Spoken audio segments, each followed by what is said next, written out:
Kalaboso ang isang street-level drug personality matapos mahuli ng kapulisan ng bisa ng buy-bust operation sa South Cotabato na nagresultan sa pagkakakumpiska ng hindi lamang iligal na droga, kundi pati na rin ng isang baril. Patrolwoman Brailyn Gian Cabonilas, ibalita mo.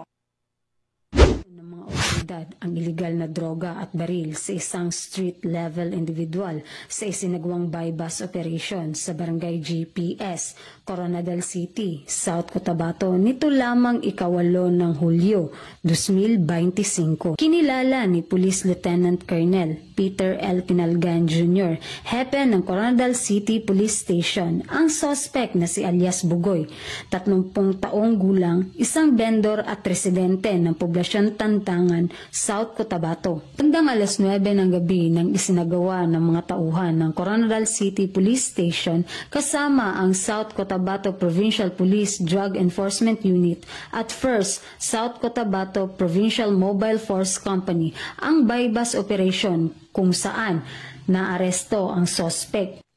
Nakuha sa kanyang pag-iingat ang 3 sachet na hinihinalang shabu na may timbang na mahigit kumulang 3 gramo at nagkakahalaga ng 20,400 at isang pistol na may kasamang isang bala. Nasa kustodiya na ng Coronadal City Police Station ang suspect at mahaharap sa kasong paglabag sa RA 9165 at RA 10591. Patuloy ang pagpapaigting ng kapulisan sa kampanya kontra iligal na droga at loose firearms. Mula dito sa Police Regional Office 12, ako po ang inyong PNN correspondent, Patrolwoman Brailyn Jean Cabonilas, alagad ng batas, taga-taguyod ng Balitang Pulis.